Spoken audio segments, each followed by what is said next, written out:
The Cubs bullpen and Nico Hoerner lead the way to a big series win in Atlanta, and we honor a Cubs legend.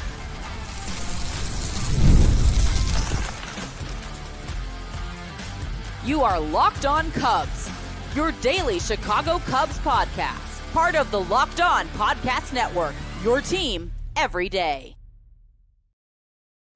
You are Locked On Cubs, part of the Locked On Podcast Network, your team every day. Alongside Sam Olber, I'm Matt Cozy. Sam and I are lifelong fans, taking our passion into a discussion with you on all things.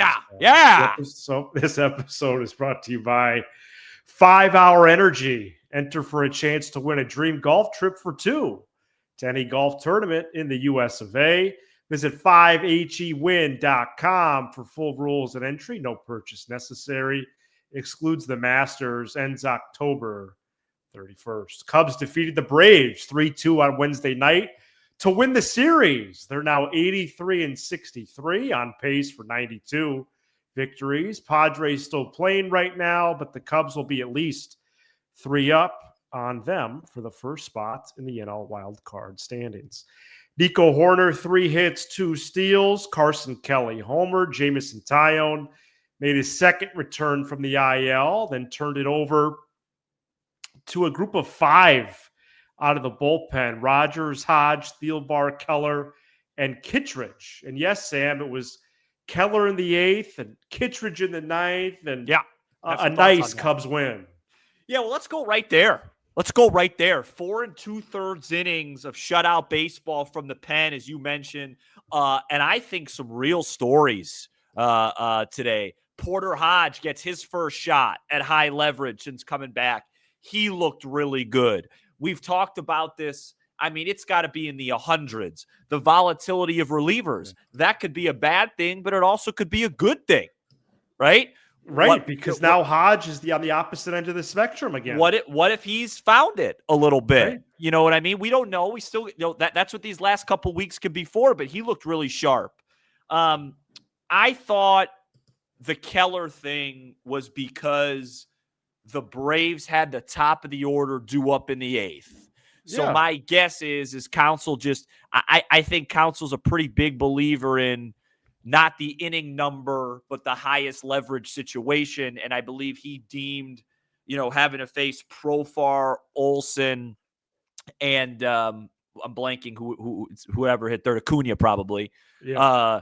He deemed that a bigger situation than just pitching the 9th.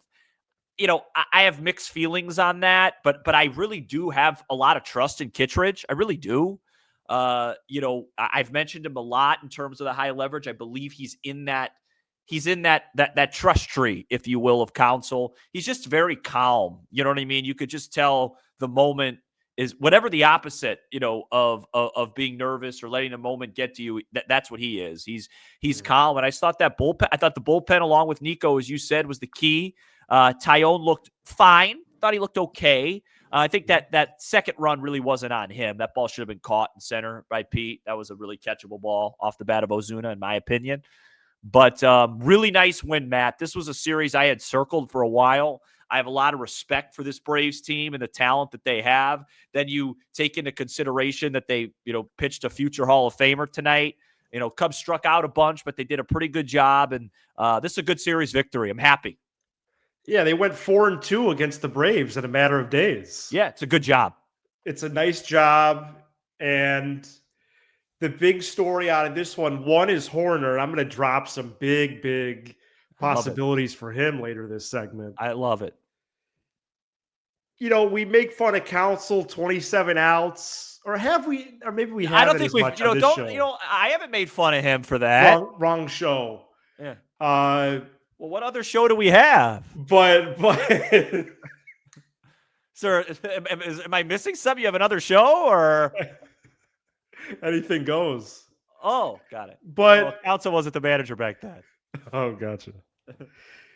Hey, so a couple things here. First of all, the 27 outs puzzle. Mm-hmm. It's becoming clear to me, especially with Soroka basically on the same schedule as Taillon. Yeah. I mean, Soroka's pitching Thursday. Taillon pitched this evening. But I really think there's a possibility first of all, in a 4-game the DS that would elicit the need for a fourth starter, I think could be Soroka followed by a bevy of relievers. Mm-hmm. And to that theme, which would basically exclude Tyone potentially, or exclude Assad or Brown. And then you have this other simultaneous storyline with the bullpen then, which is, hey, if there's a premier pocket in the 8th, and shoot, dare I say even the 7th, Brad Keller's going to pitch. Yeah. Because he might be the most valuable player on this team. More than Tucker, more than Pete, more than Hoerner, more than Boyd. And if the best pocket for him to pitch in order for the Cubs to complete the 27 outs on the right side of the scoreboard, then I think that's where he's going to go, even if it's not the 9th inning. And in effect, if he's not the closer, he's the stopper or something like that.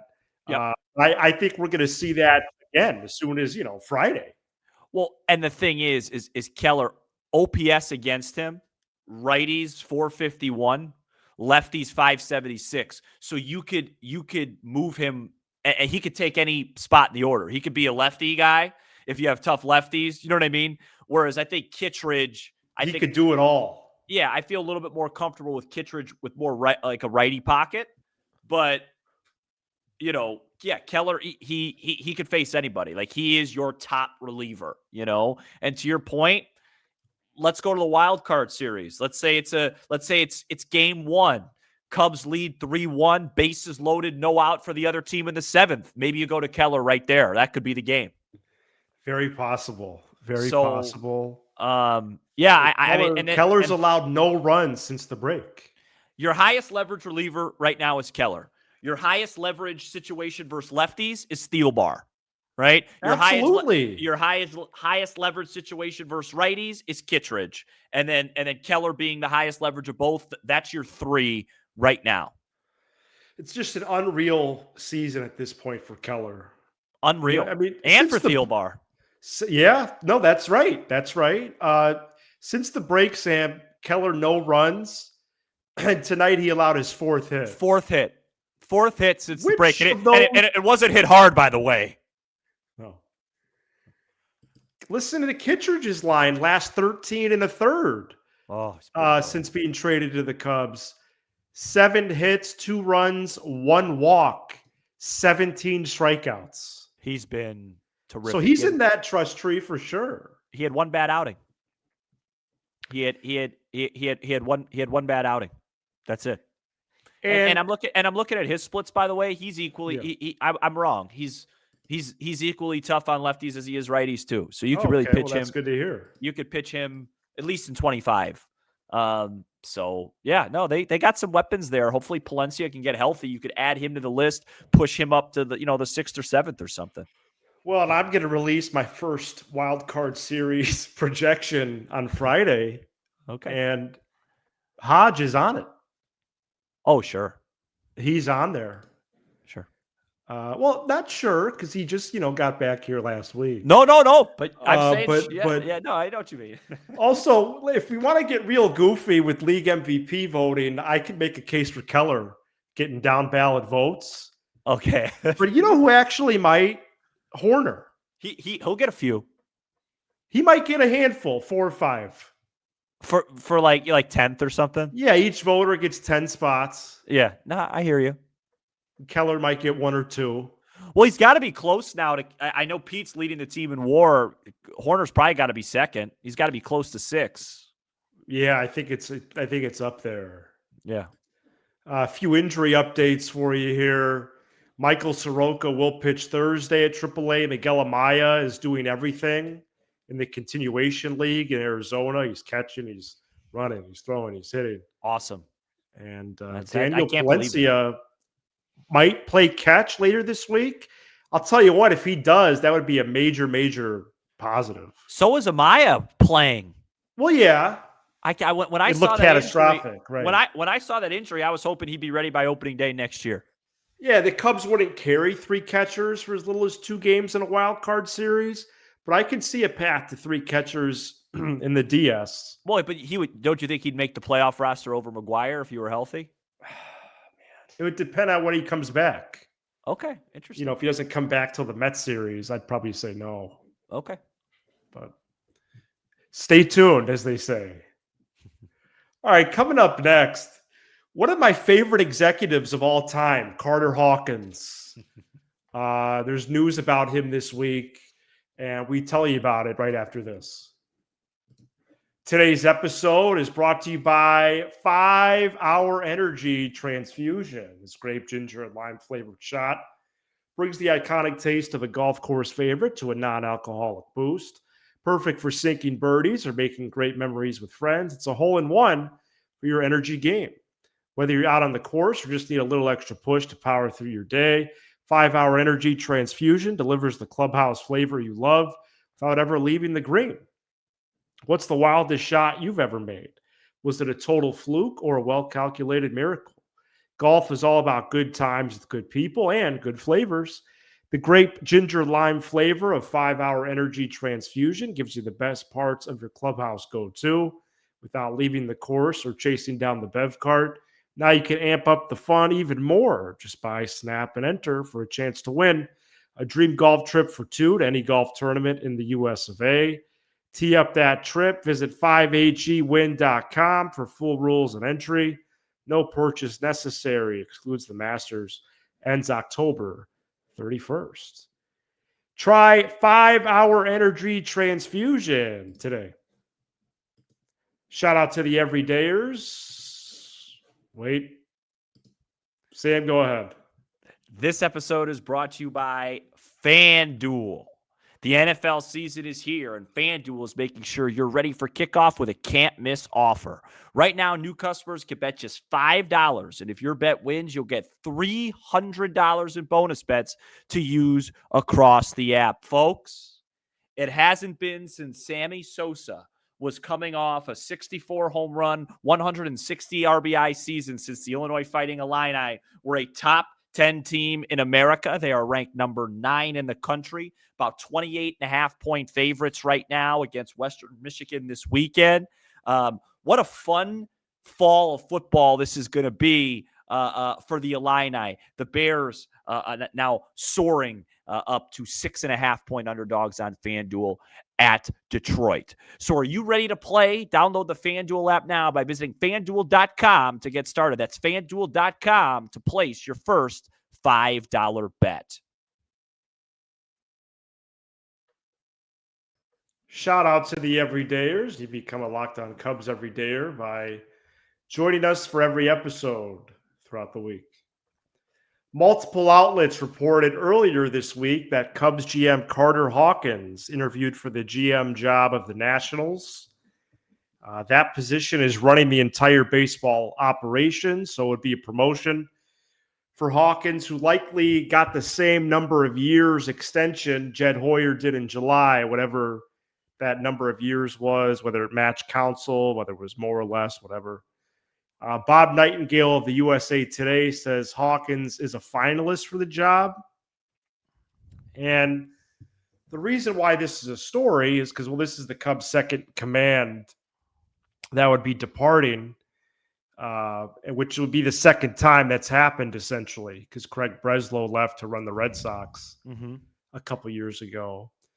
But this could be a possible good outcome for the Cubs front office if they recognize what type of opportunity this could be for them to diversify their lenses, if you will. Yeah, right. And Hoyer Hawkins counsel, all too similar. And to add variety, add flavor, Hoyer could hire someone of a more rugged ilk for that spot. That's where I'm thinking on this right now. Yeah, I mean, we've talked about it, right? I mean, just somebody that can give a different perspective.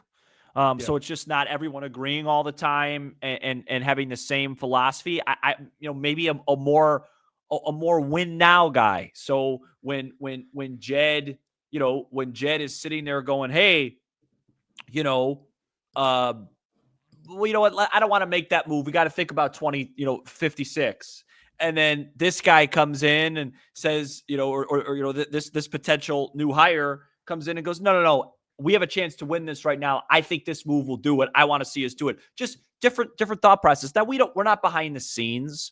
We don't know that, that's not happening, but it just feels like from what we've heard that Carter Hawkins is actually more long-term than Jed. You know what I mean? I mean, the 2032 quote was it was awful.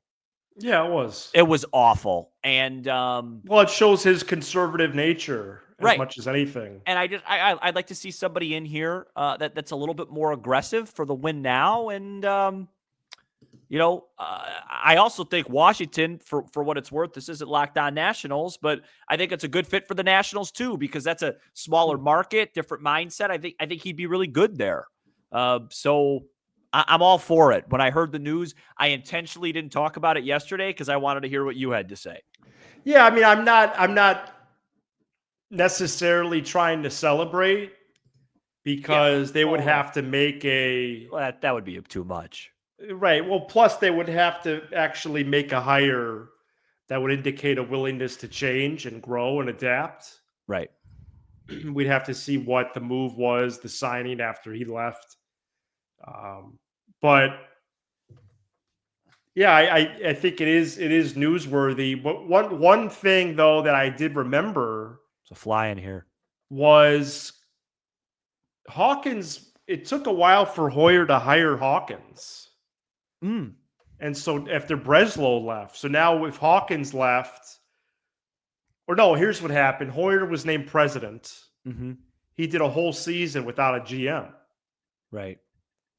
And then Hawkins was hired. So that's right. Yeah, I wonder. So Breslow was like the number 3. Correct me from earlier.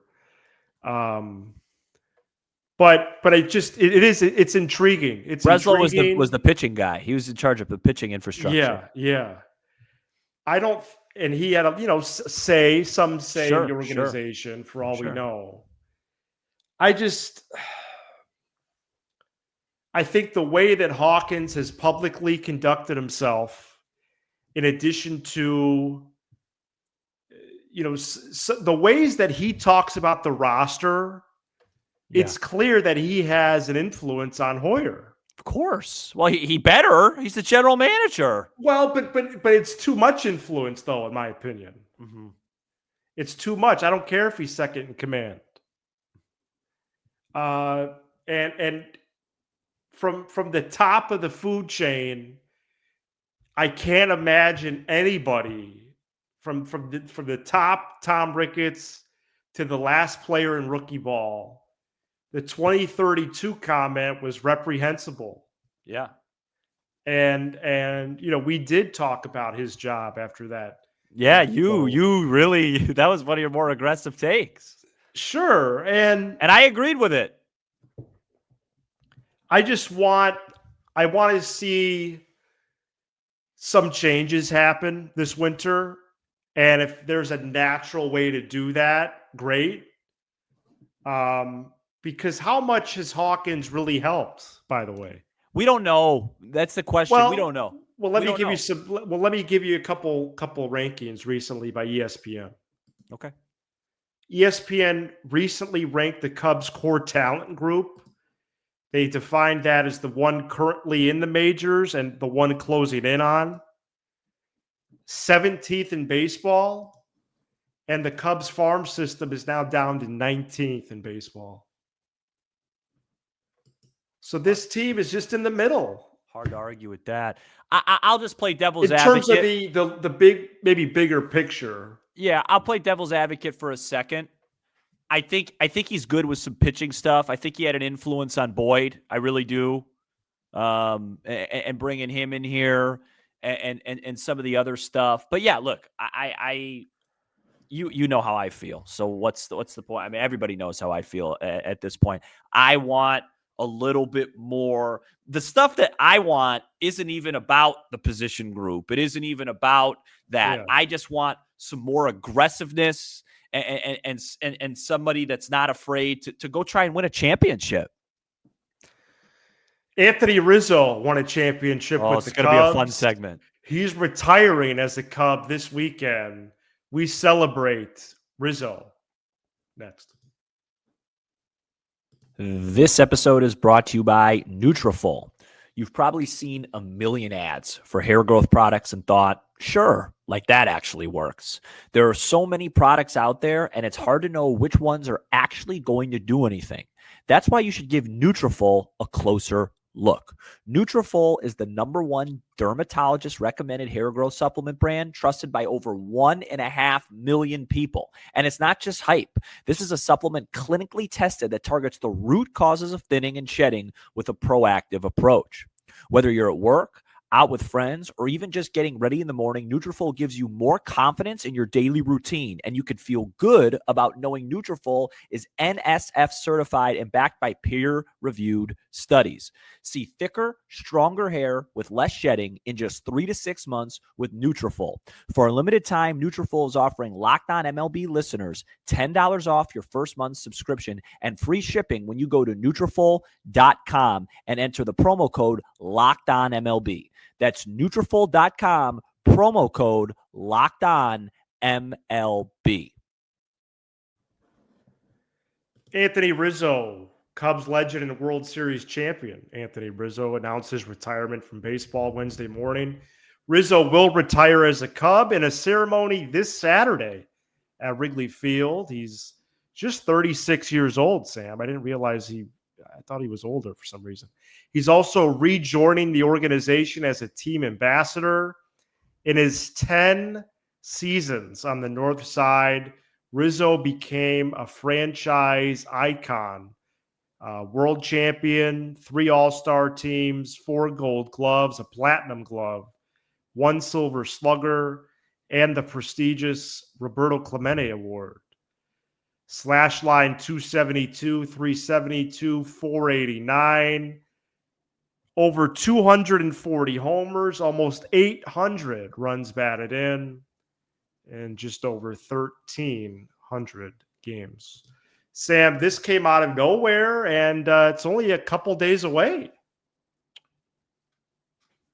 I've said this on the show before. I'm going to do it again.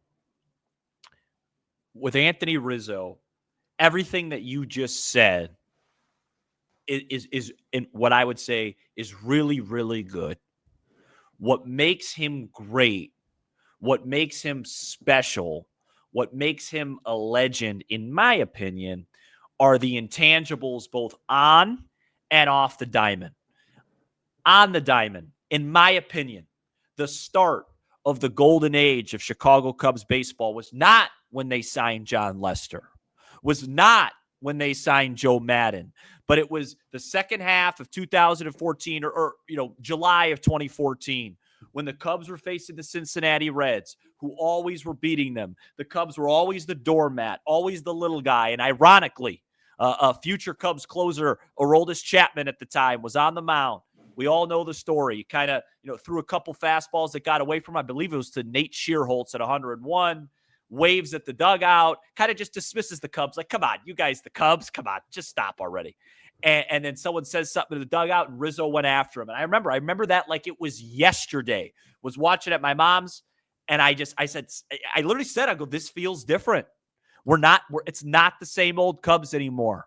We're not the doormats anymore. I remember in 2019 when they were trying to make that last run at the playoffs before the COVID year, when he came back, he barely could walk on his ankle, and he hit a home run against the Cardinals. That type of stuff. You can't measure that in any sort of numbers, any sort of exit velocity, anything like that. It's leadership. He was a leader. And then off the field, all the stuff that he did for cancer and for charity and things like that. You mentioned the Roberto Clemente Award win, which goes into all that. So just a legend. And, if you had to pick the face of that era, he's the face of that era. And we've talked about Q rating or approval rating on this show. Who's got better approval rating? Who doesn't like Anthony Rizzo? That's a great question. Yeah, it is. It is. And he's one of the greats. He's going to be on the statue they unveil next March. in front of Wrigley Field. I'm still predicting that way back from our Yeah. first show we had, the 2026 statue to commemorate 10 years of the World Championship. And just unbelievably great memories watching him. I was at his debut. It brought up all sorts of things for me today. It was just a winning time. He was a winner through and through. Winner. He did recently pop up with that Johnny Football interview. That was a classic as well. Yeah, it was great. So yeah, his debut, summer of 12, because he actually, I think it was June after of 12. the trade. So Theo traded for him twice, if memory serves. Or he traded him away and then traded for him. Right? Traded him away, Red Sox to Padres. Yeah. Traded for him, Padres to Cubs, I think. Yeah, it sounds right. Cashner was the other way Yeah. in the trade. He actually leads off the year in the minors. Right. And then gets promoted in the summer, Against the debuts. June 2012 against the Mets, I believe. And then it was 2013 second half where he just really took off. I remember he struggled At the plate. A lot of 13, and then 14 was a really big year. 14 especially, yeah. Yeah. Because down the stretch of 14, the Cubs maybe foreshadowed a little bit. Yeah, absolutely. They were a little better win-losses too. Yep. In addition to the Reds confrontation and all that. Yep. I also first playoff memory really for that's in my head. Mm-hmm. Do you want to guess it? Of Rizzo? Yeah. Like in order? Like, so in 2015 when he hit the homer against Segrist against the Cardinals. And yep. He leaned back and Castro was in the on-deck circle leaning back with him on the Game homer. 4, yeah. Yeah. Forgot the first name. Something Segrist was the pitcher. What a homer that was, man. Yeah, and then the Respect Me broken bat 17 yeah. against the Nationals. It was after the World Series. Yeah. Yeah, it was after because I think if my memory serves me right, I think he had, I don't remember. I think he had a couple close top 5 MVP finishes, and maybe felt a little bit disrespected. I don't remember. But yeah, I mean, on the field, probably the best defensive first baseman I've seen. Oh man, so regularly, so good defensively. But for me, it was all the other stuff. You said it. You said it perfectly. What else is there to say? Winner. He was a winner. Well, I didn't realize he was 6th. He is 6th all time in Cubs history in home runs. Yeah. He's a top 10 Cub all time in 5 categories. Homers we just did.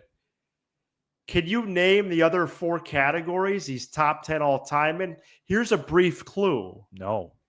He's first in one category and 10th in the other 3. So homers he's 6th, 1 he's first, 4, 3 he's 10th. Categories is hard. Does Gold Gloves count? No, I mean statistical, stats, counting stats. RBIs? No.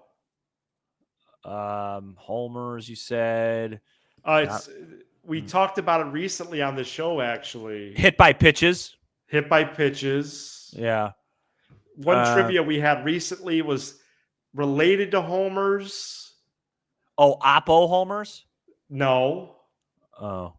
I don't know. I got to think. Sosa, Derek Lee, it came up. Doubles?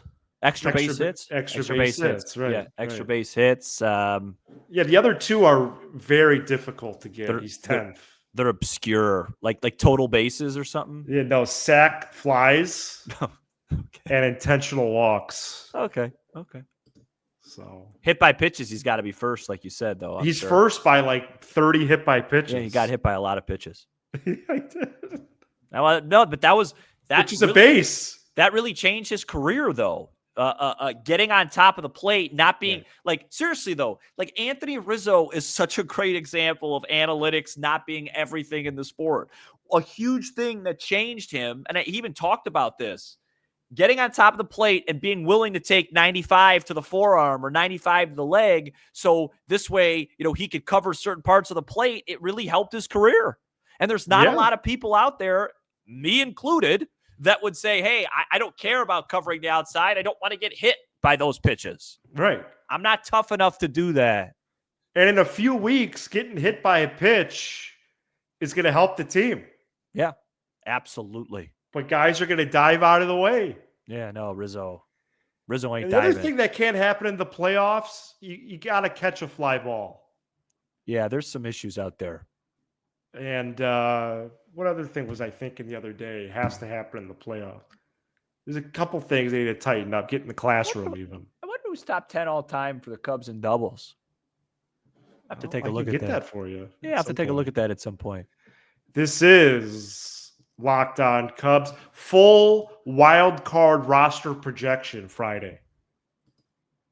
Part of the Locked On Podcast Network, your team every day. Dad, you can relax. They're going to make the playoffs. For your second listen, check out the All New.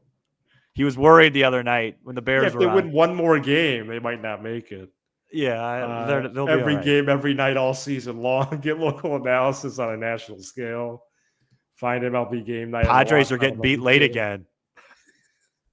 On YouTube or wherever you listen to podcasts. You never know what the last, I want to say, 2 minutes of these shows will bring. As Sam swats at a fly. He's Sam Olber. I'm Matt Cozy. This is Locked On Cubs.